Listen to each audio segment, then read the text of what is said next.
Herzlich willkommen zum The German Shelf Podcast. Ich bin Julia und heute spreche ich mit meinem Kollegen Alex über ein Thema, das viele von euch bestimmt interessiert: die Wohnungssuche in Deutschland. Hallo Alex. Hallo Julia, schön wieder dabei zu sein. Ja, das ist wirklich ein wichtiges Thema. Viele, die neu in Deutschland sind oder innerhalb Deutschlands umziehen möchten, finden die Wohnungssuche ziemlich kompliziert. Genau, es ist oft nicht einfach. Lass uns zuerst darüber sprechen, wie man überhaupt am besten anfängt. Was sind deine Erfahrungen, Alex? Also, der erste Schritt ist meistens, Online-Portale wie Immobilien Scout 24, Immowelt oder eBay Kleinanzeigen zu nutzen. Dort gibt es täglich neue Angebote. Aber man sollte schnell sein, denn gute Wohnungen sind oft innerhalb weniger Stunden weg. Viele Menschen denken, sie können sich Zeit lassen. Aber der Markt ist wirklich sehr schnell. Richtig. Ich habe mal erlebt, dass eine Wohnung schon eine Stunde nach Veröffentlichung nicht mehr verfügbar war. Man sollte daher regelmäßig und frühzeitig schauen, am besten schon 2 bis 3 Monate vor dem geplanten Umzug. Was empfiehlst du, wenn man ein gutes Angebot findet? Schnell sein. Sofort eine Nachricht schreiben oder noch besser, direkt anrufen, wenn eine Telefonnummer angegeben ist. Und dabei immer höflich sein, sich kurz vorstellen und erklären, warum man sich für die Wohnung interessiert. Am besten ist es, eine Art Standardnachricht vorbereitet zu haben, die man schnell anpassen und verschicken kann. Das ist eine gute Idee. Und ganz wichtig, die notwendigen Unterlagen bereithalten. Dazu gehören Gehaltsnachweise der letzten 3 Monate, die Schufa-Auskunft, eine Kopie des Personalausweises oder Aufenthaltstitels und eventuell eine Mietschuldenfreiheitsbescheinigung vom vorherigen Vermieter. Die Vermieter wollen sicherstellen, dass man zuverlässig und zahlungsfähig ist. Ja, und manchmal verlangen sie sogar eine Bestätigung vom Arbeitgeber oder einen Arbeitsvertrag. Es lohnt sich, diese Dokumente in einer PDF-Datei zu sammeln und sofort schicken zu können. Einige Bewerber machen auch eine kleine Bewerbungsmappe mit einem Foto und einer kurzen Beschreibung ihrer Person. Das wirkt professionell und bleibt im Gedächtnis. Das zeigt echtes Engagement. Ich finde, beim Besichtigungstermin ist der erste Eindruck ebenfalls sehr wichtig. Man sollte gepflegt erscheinen, pünktlich sein und freundlich auftreten. Viele Vermieter entscheiden auch nach Sympathie. Und nicht vergessen, Lächeln hilft immer. Absolut. Und man sollte vorbereitet sein, Fragen zur Wohnung zu stellen. Wie hoch sind die Nebenkosten genau? Gibt es einen Keller oder einen Stellplatz? Wie ist die Nachbarschaft? Gibt es Einkaufsmöglichkeiten oder öffentliche Verkehrsmittel in der Nähe? Manche fragen auch nach der Internetverbindung oder dem Mobilfunkempfang. Auch das kann wichtig sein. Solche Fragen zeigen, dass man sich wirklich interessiert.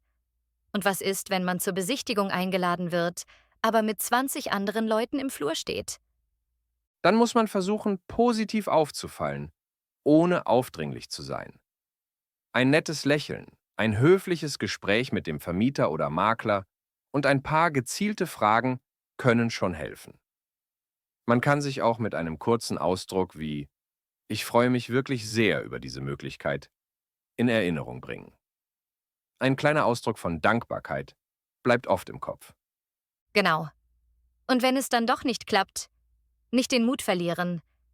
Ich weiß, dass es frustrierend sein kann, wenn man viele Absagen bekommt oder gar keine Rückmeldung. Aber es gehört leider oft dazu.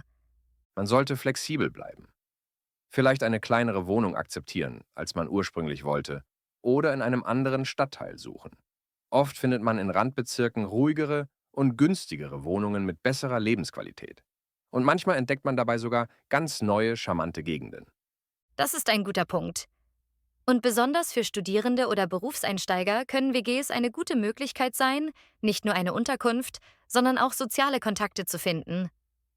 Und man kann auch von den Erfahrungen der Mitbewohner profitieren, vor allem wenn man neu in einer Stadt ist. Außerdem ist es oft günstiger, ein Zimmer zu mieten, als eine ganze Wohnung alleine zu finanzieren. Und man lernt schneller Deutsch, wenn man mit Muttersprachlern zusammenlebt. Was hältst du von der Idee, ein eigenes Wohnungsgesuch aufzugeben? Viele denken nur daran, Angebote zu suchen, aber ein Inserat kann auch helfen. Finde ich super. Man kann auf Plattformen wie eBay Kleinanzeigen oder auch in lokalen Facebook-Gruppen ein Suchinserat mit Bild und Informationen posten. Wenn man Glück hat, meldet sich ein Vermieter direkt. Besonders wichtig ist, dass man klar schreibt, was man sucht und wer man ist. Ehrlichkeit und Offenheit kommen gut an. Und man sollte auch seinen sozialen Kreis nutzen.